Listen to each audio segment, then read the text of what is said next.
Hello, Old School Gamer 1971 here, greetings one and all, especially to you, Millie and Lloyd. Today my third hour thoughts is on Distrust. Been playing this game for around 3 hours, and this is what I think.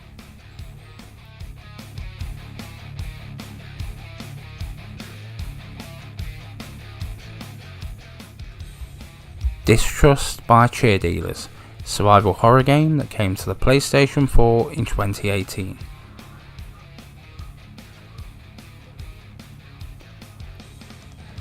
Distrust is not really a direct sequel to anything. It is, however, a kind of spiritual successor to the Thing movie. You know, the John Carpenter 1982 classic. Not the original, you know, as in the all-seeing, all-knowing space cabbage. And certainly not the 2011 movie. For those who remember the film, this has more than just a passing resemblance to the 1982 movie.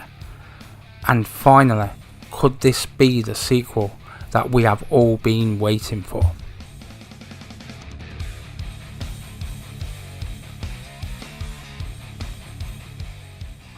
So the developers, Cheerdealers, are a Russian developer who have released 2 games so far. This is their first console game. Does seem a little hard to believe that Distrust is their first game. And I do hope that I Am Not a Monster will soon be following on.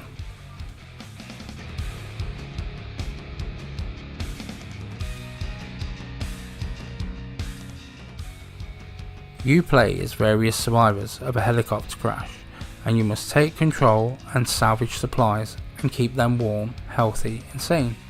With characters having special abilities, it's up to you to use their abilities to the max. You must keep them alive from the anomalies, the alien threat. They are like floating bugs who only appear when you sleep. This is the biggest difference between Distrust and the Thing. You must make your way through 6 randomly generated zones. Satisfying their needs is a must. They must sleep, eat and keep up their body temperature. This should all be high on your agenda. With up to 12 characters to unlock, replayability is high. And I am hoping it can pull off the whole thing. It could find itself ranked right up there. So is this Distrust the spiritual successor to Carpenter's The Thing? Or is it a spiritual successor to The Thing 2011? Let's hope not, hey? 1982 all the way, please.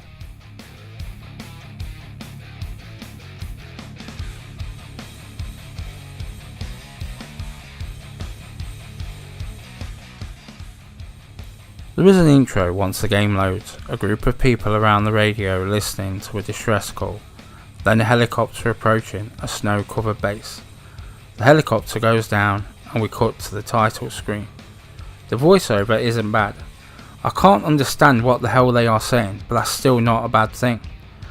But once the music fades in, a really nice touch, it sets the mood quite nicely.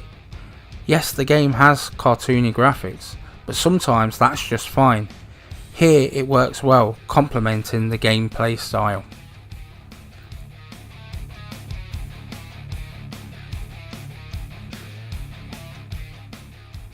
As soon as the game loaded up, I was just beaming from ear to ear.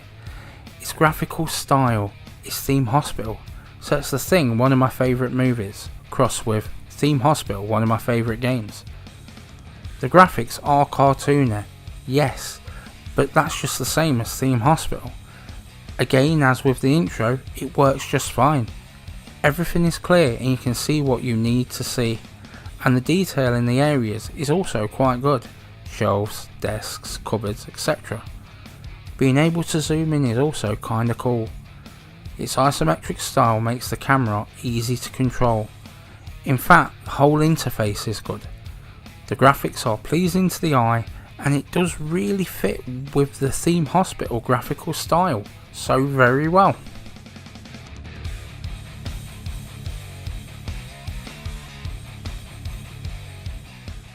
For anyone who remembers The Thing, should remember how important the sound really was. To me, it was one of the most important things to the atmosphere, maybe the most important thing. in what can only be called paying homage to The Thing, they went with an electronic synthesizer theme.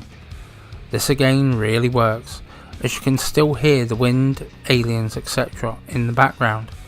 It all comes together nicely and nothing overshadows anything else. Yes, it is an indie title, but you can tell it was a passionate team that made this project. With little voiceover, the sound does a really good job of building that all-important atmosphere.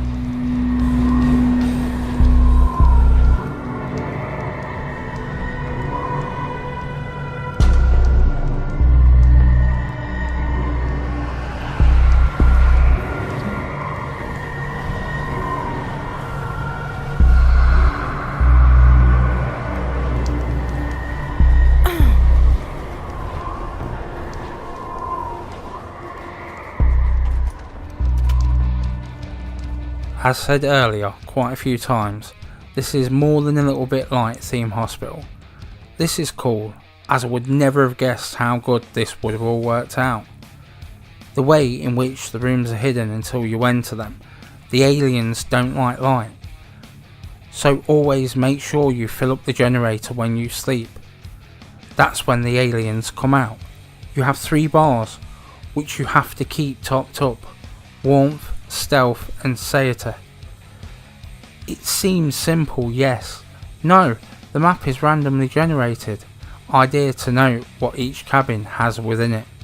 Also, don't worry about the aliens on the first day, because they only come out once you go to sleep. You share an inventory, so one can say cook while the other is searching. It is always night here, and the game can get quite intense when searching or returning to an area. With wounds and insanity all playing a role in this game, it does show a lot of depth. With 12 characters to unlock, randomly generated bases, 6 areas to go through with a team of up to 3 characters at best, there is also real diversity to the game, and a lot of replayability is here in this game.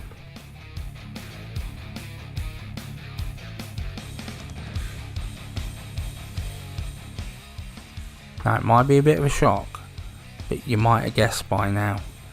I have been really enjoying this game.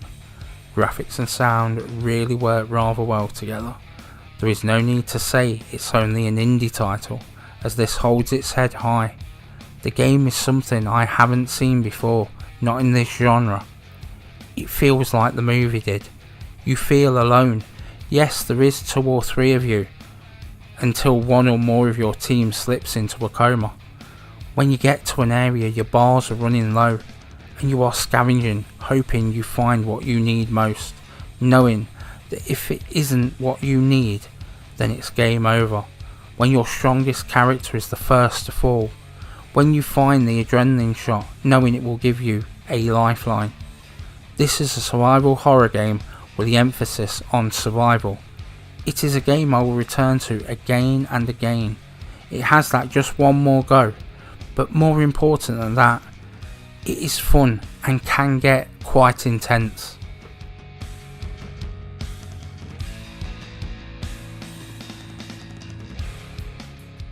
This is a late night play, it's a daytime play, damn it, it's an all the time play. The one more go thing is in full effect here, but the atmosphere, whilst not directly a Thing sequel, it sure as hell did feel like it was. It really is just one of those games that lived up to all of my expectations. I had heard the whole Thing thing, but I was skeptical as hell. Within 5 minutes I was grinning from ear to ear. It has a creepy vibe to the game. Rushing that first day without a threat and then sleeping that night. The survival element works exceptionally well, and I can see me returning to this world ASAP. This might be my favourite game of the year so far. Maybe it is because it's fun to play and every playthrough is going to be different. Maybe it is all because of my love for the Thing. Not bothered either way, I love this game, so the Thing 1982 it is. Phew.